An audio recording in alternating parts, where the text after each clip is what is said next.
Hey everybody, just a quick announcement before this video. The Sojourn Season 2 Volume 3 is now available on general storefronts and on Nebula. So that's Google Books, Nebula, iTunes, Spotify Premium, all those kind of places, in addition to, of course, being available on Patreon and on direct buy rent via our website. We've got 3 fantastic new episodes for you, and a big part of them is the city of Mericia. So with that being the case, we've put together this compilation of all of our videos dealing with the Merician Freehold and its associated topics. Do hope you enjoyed the video, and I hope you'll go and check out the Sojourn Season 2 Volume 3 at the link below. Thanks for listening, folks. Fair winds.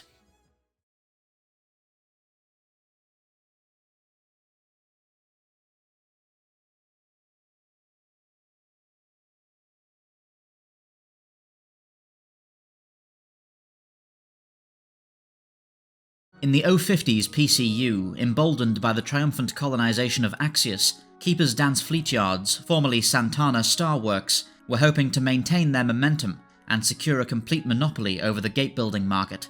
Drawing up plans to proceed into the northeastern reaches of Tantalus, KDFY successfully added the obscure system then known as Hessemelis to the gate network.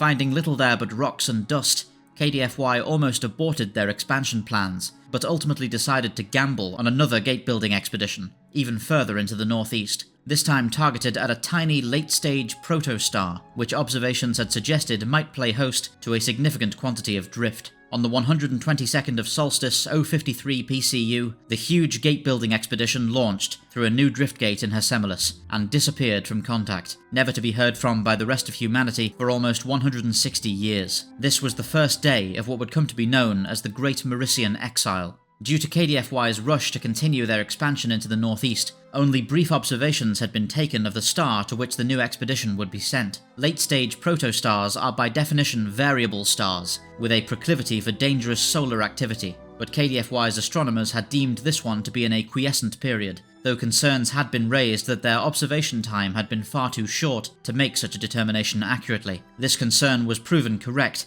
when the arriving expedition fleet found itself the victim of a colossal solar flare, which scattered the flotilla across the system and doomed over half of its ships, including 3/4 of the necessary components needed to construct their return gate. With the expedition's entire senior staff and all of its high-ranking corporate representatives wiped out in the flare, command fell, after some amount of confusion, to the fleet's senior-most engineer, a man named Adam Merrick. Rising to the occasion with incredible determination, Merrick organised and consolidated the fleet's survivors, formulating a plan to ensure their survival long-term. It became quickly apparent that despite lacking any habitable planets, the system was indeed overflowing with drift, as well as many other rare metals and useful materials, which would prove vital to the expedition's survival. Under Merrick's direction, they constructed countless stations and holdfasts from their own ships and harvested materials, a process that took decades. By the time of Merrick's death in 085 PCU, they had already begun to conjoin many of these stations together into a colossal spaceborne city, which would come to be known as Mericia, in honour of their late saviour. After 157 years in exile, in the summer year of 210 PCU, the nation now known as the Merician Freehold, using nothing but what they could scrape together from local resources, finally replaced the lost components of their driftgate and reconnected with the rest of Tantalus. The first Centran dignitaries to visit the Mericia system after the end of the exile were in awe of what they found. The city of Mericia itself was now over 15 kilometers in diameter, and the rest of the system was packed with orbital rigs and surface bases on the few atmosphere-free planets, all crewed and operated by so-called riggers, an entire cultural class of the now fully developed and nuanced Merician society. Offers were made to find space on Centrum or Rialtis for the rescued Mericians to live on, but by now the Mericians hardly felt themselves in need of rescue at all. No one in Merician society still lived who had ever set foot on a planet, and in their exile they had become unparalleled masters of spaceborne life and resource economics. In fact, it would be the Mericians themselves who swiftly took on the role of rescuers, as the reconstruction of the Hessemelis side of the new Mericia gate lane had caused a serious economic crisis in the Centrum Assembly due to its rapid consumption of drift, a situation which the Mericians found themselves well positioned to resolve. As part of their bailing out of the Assembly's economic disaster through the sale of a huge quantity of drift, the increasingly wealthy Freehold prospered quickly and dramatically, soon purchasing the entire Hessemelis system from the Assembly and later renaming it Merrick's Keep. In an ironic reversal of the Assembly's offer of living space, it quickly became apparent that immigration into Mericia by Assembly citizens was far more popular than the opposite, and Mericia found its population rapidly increasing as many came seeking profitable work as riggers, prospectors and mercenaries in the bountiful system. So overwhelming was this influx that by 217 PCU, the High Captains and Guildmasters of the Freehold Directorate had voted to tightly control outside access to Mericia itself, constructing the asteroid city of Merrick's Keep around the driftgate leading to Mericia,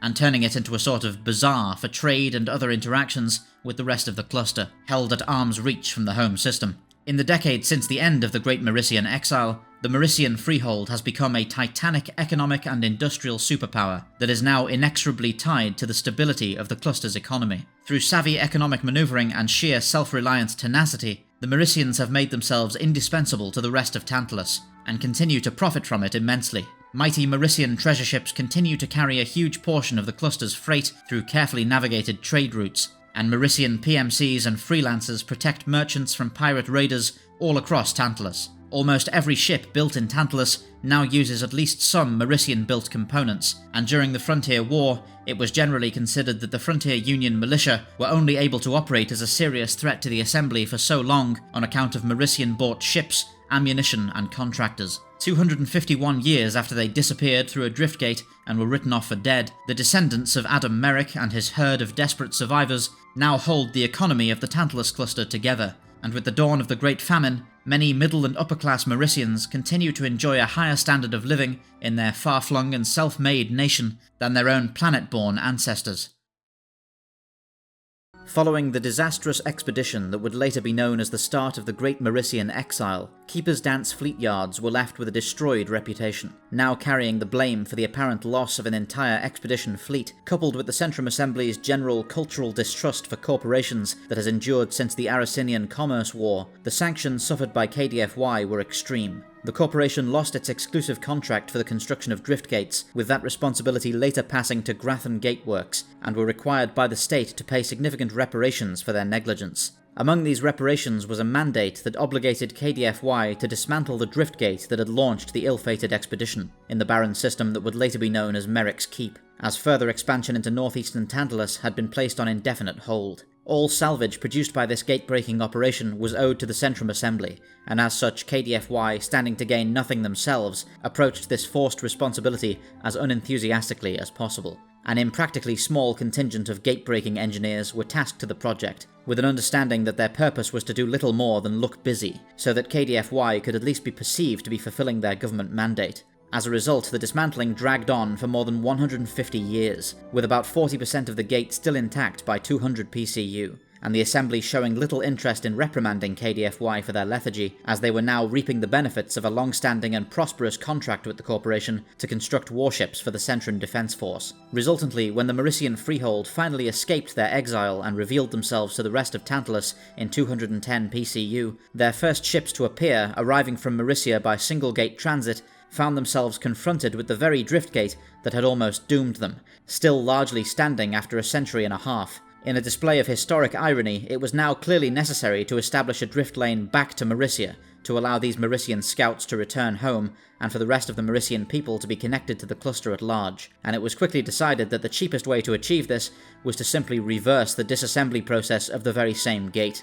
Within 3 months, using a much larger workforce, the drift gate was fully rebuilt and made operational again. This rapid reassembly process caused an enormous spike in the market price of drift, due to the colossal amount consumed in such a short time, a crisis that the Mericians, hailing from a system abundant in drift, found themselves uniquely qualified to resolve. In return for a lucrative trade deal that rescued the Assembly from its drift shortage, and in a final irony, the Merician Freehold purchased not only the rebuilt drift gate to Mericia, but the entire solar system in which it was placed, ensconcing the gate in an asteroid which was developed into the city of Merrick's Keep, for which the system was named. This vast port city became the gateway to the Freehold, and its primary avenue of interaction with the rest of the cluster. In the following decade, the Merician Freehold, through savvy negotiations and the mastery of spaceborne life learned from their many years in exile, became a mercantile superpower, whose influence held much of the Tantalus cluster's economy together.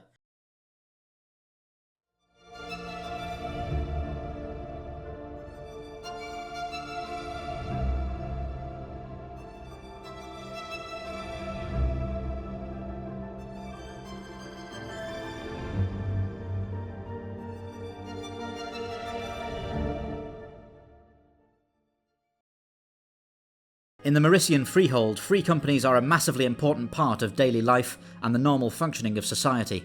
Excluding the small and much maligned Merician State Guard, which came into existence in 291 PCU, the Freehold lacks any form of standing military or police service.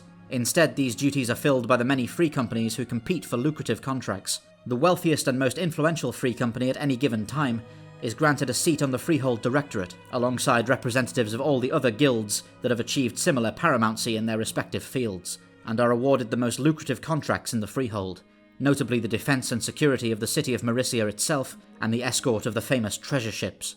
In 305 PCU, the current holders of paramountcy among Merician free companies is Latimer Associates, but this has only been the case since the early days of the Frontier War. For much of Merician history, the paramount free company was the famous Sojourn contractors, who constructed their headquarters of Tower Shield Station off Merrick's Keep, and are responsible for much of the Freehold's long-standing security infrastructure. Holding the most lucrative contracts available for so long, however, led to a certain amount of financial complacency, and they were unprepared for the reduction in income that resulted from the creation of the Merician State Guard. Unable to adapt quickly enough, Shiltron's profits slipped, and they lost their coveted seat to the more frugal Latimer Associates. A still relatively new and ambitious PMC, Latimer Associates' displacement of Shiltron has led to an enduring rivalry, which often played out in violence, as each free company took an opposing side in the Frontier War, with Shiltron taking a contract with the Assembly and Latimer with the Union. To this day, many who lost their careers with Shiltron to the introduction of the State Guard hold the Latimer Company in nearly the same level of disdain as the Guard itself. To most of the Merician population, however, no such judgment is passed, as this manner of opportunism is considered a crucial and central tenet of Merician society.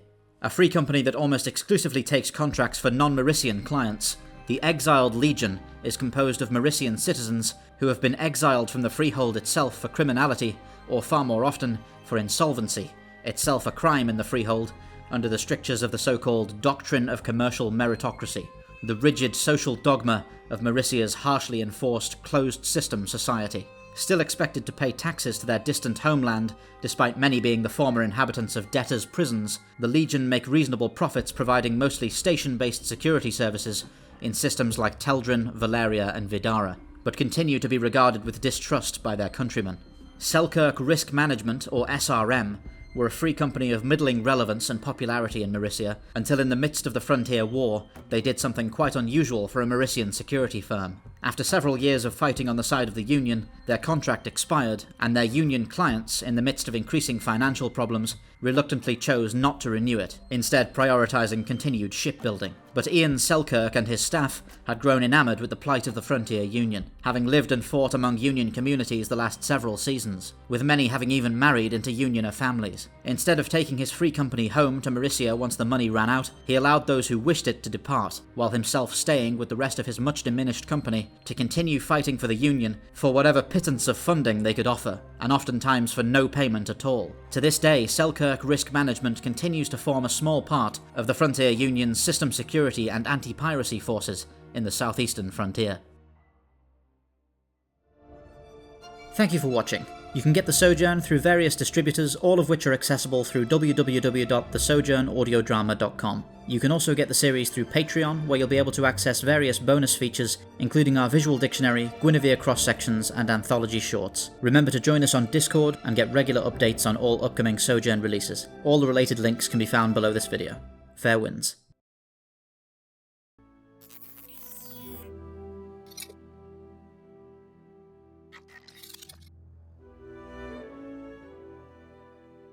After just 6 years of paramountcy as the foremost shipwright in the Merician Freehold, Tamworth Shipwrights faced bankruptcy. Choosing to restructure the company rather than dissolve, the board ousted its director and hired director engineer Bailey Cranson from the small but quickly growing Stellar Ships Guild to see it through.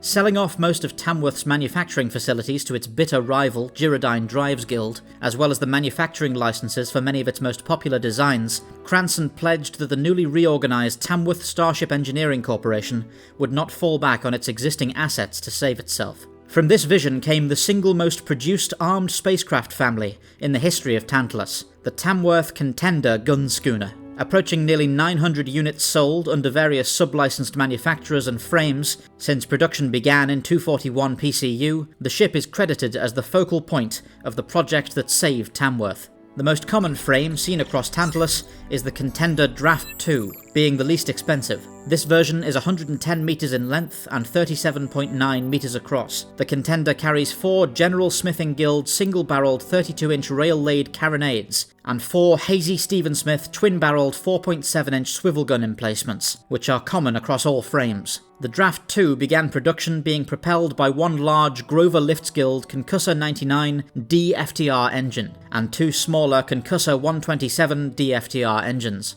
Newer developments have replaced them by different variations and new, less expensive designs from Doro propellants. The Tamworth Contender was intentionally conceived as the most desirable entry-level armed spacecraft for young Merician freelancers purchasing their first ship, similar to the Porter medium packet schooner for freight haulers. The systems comprising the Draft 2 model are meticulously budgeted so that the final cost of the ship falls just below the amount of money afforded by a young Merician's state-given stipend. Nearly all of the components are off the shelf to conform to standardized specifications and measurements. Though this slightly increased the consumer price as many of the components were initially purchased from subcontractors, the ship's operators benefit from very inexpensive maintenance and repair over the lifetime of the ships. As of 300 PCU, 5 framings of the Contender gun schooner have been manufactured by 3 shipwrights. They are identified by draft number, indicating the production series, as well as the following letters identifying specific subclasses and types. The first production model of the Contender was the Draft 1, which did not meet the goals set forth by Cranston. It was actually relatively expensive compared to other ships in its weight class, including Tamworth's previous Camber Caravel.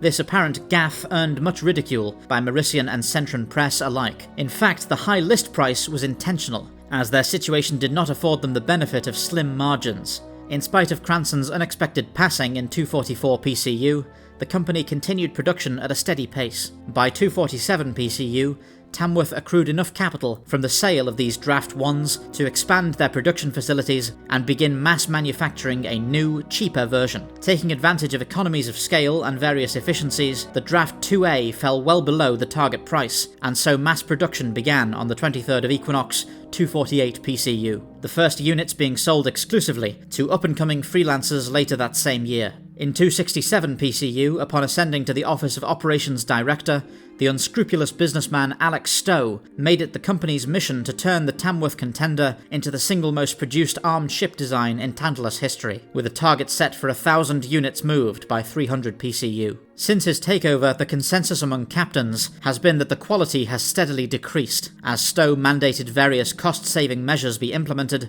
across the course of production. The most recent Draft 2E has been by far the most poorly received model since the Contender's introduction. The Draft 3P, also manufactured by Tamworth, replaced the Draft 1 as the more premium frame, catering to successful captains later in their careers. Shortly after his takeover, Stowe began granting production licenses to other shipwrights, including Stellar Ships Guild and MR Holdings. Draft 4 are broadly comparable to Draft 3s, but typically lack the premium finishing, and are primarily sold to large paramilitary companies such as Latimer Associates and Selkirk Risk Management, rather than individual operators. Despite an extremely successful sales portfolio across Tamworth's freighter production lines, the sale of fighting ships slowed through the mid-80s. Company insiders alleged that Stowe had become erratic out of fear that his pet project would not come to fruition. The outbreak of the Frontier War in 290 PCU, however, dramatically raised his spirits. In need of a large number of inexpensive ships, the Frontier Union purchased Contender Draft 2Ds in bulk. The sheer volume of orders exceeded Tamworth's production capacity early in the war, and the influx of currency once again drove a new facility expansion.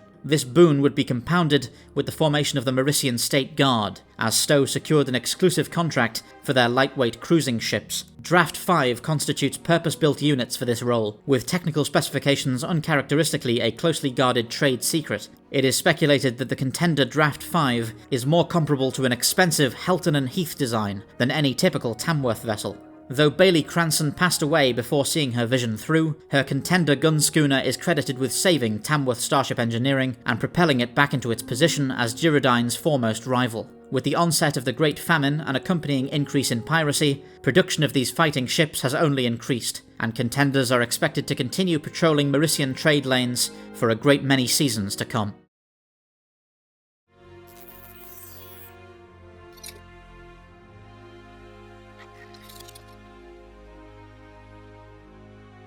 In the decades since the Great Merician Re-emergence in summer year 210 PCU, the Merician Freehold has established itself as a juggernaut in the Tantalus cluster's economy. With grit, determination, and great patience, Mericians have not only survived their harsh predicament, but have also come out of it stronger than any other single system in Tantalus. Where the Centrum Assembly prides itself on its rich maritime and exploration traditions, as exemplified by the Centran Defence Force and CDF Discovery Service, no symbol greater represents the Merician Freehold as their treasure ships. At a length of 1,393 metres and depth of 400 metres, the 281 Pattern treasure ship is rivaled in scale only by the Grafton Gateworks GH1 Behemoth Gate Hauler. The ship features 22 so-called cargo towers on which DLA standard cargo containers are magnetically affixed.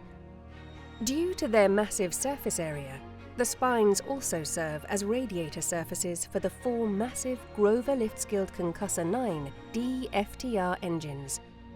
Fluids, however, are stored in containers arrayed across the main hull, closer to the ship's center of mass. Treasure ships specialize in bulk cargo, trading speed and efficiency for massive carrying capacity. They rarely, if ever, transport perishables of any kind. The 281 Pattern is Gyrodyne Driveskill's latest refreshment of the original 197 Pattern treasure ship. Because of the years-long build time and massive resource investment for a new vessel, no 2 treasure ships are exactly alike, with many components being regularly replaced and updated. During every refresh, older models are upgraded to the new standard or retired from service. While Gyrodyne records are not readily available to the public or historians, or even meticulously kept, it is widely speculated that the eager consignment was an original 197 Pattern built prior to the end of the Merician exile and still in service to this day. Acting as the centerpiece of Merician commercial dominance, treasure ships are wound up in the most sought-after exclusive contracts. Such contracts are reserved only for the paramount guilds and companies in their respective fields. The exclusive contract for the construction of treasure ships is given to the Paramount Shipbuilding Guild in Mericia. This title has been held by Gyrodyne Driveskilled since before the Great Merician Re-emergence. While other shipbuilding guilds have achieved paramountcy in shipbuilding, nearly every attempt to take on the contract for treasure ships has resulted in their near or total bankruptcy. Notably, Gyrodyne lost paramountcy to Tamworth Shipwrights in 233 PCU. In this time, they produced 2 Tamworth Super Conveyor treasure ships, the cost of which forced a restructuring of the company in 239, losing them paramountcy within just 6 years. After a brief struggle, City Wharf Driveskilled would achieve paramountcy in 240, producing 1 Sorkin Lifter type treasure ship, which bankrupted the company and forced its closure. Gyrodyne would reclaim paramountcy in 245 PCU and has not been meaningfully challenged since. The operation of treasure ships is handled by the Paramount Shipping Guild, NGS Freights Guild, who has held the title since its inception. While the title and contracts can, in theory, be passed to another company or guild, in practice they are so lucrative that no other entity can even come close to matching their income or scale of operation. Prior to the Treaty of Mizudori, the job of escorting treasure ships was doled to contractors by the Paramount Paramilitary Company, which had been Shiltran contractors for the longest duration. Though the company largely selected their own captains for escort duty, captains operating for other PMCs could theoretically also be selected.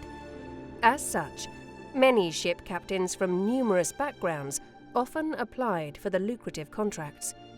Since 291 PCU, the task has been given to the newly formed Merician State Guard.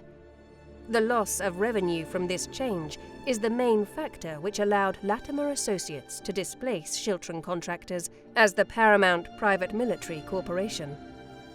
Treasure ships are deployed on years-long winding routes, travelling the breadth of Tantalus before returning to the city of Mericia for refit.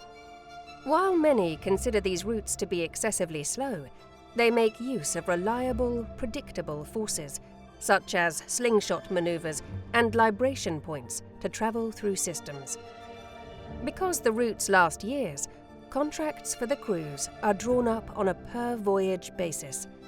Entire families often make up the crews of these massive vessels.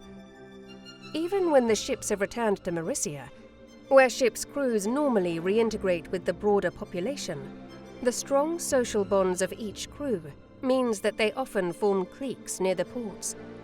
These families and social groups tend to take on contracts as a unit, even if they are deployed with a different ship.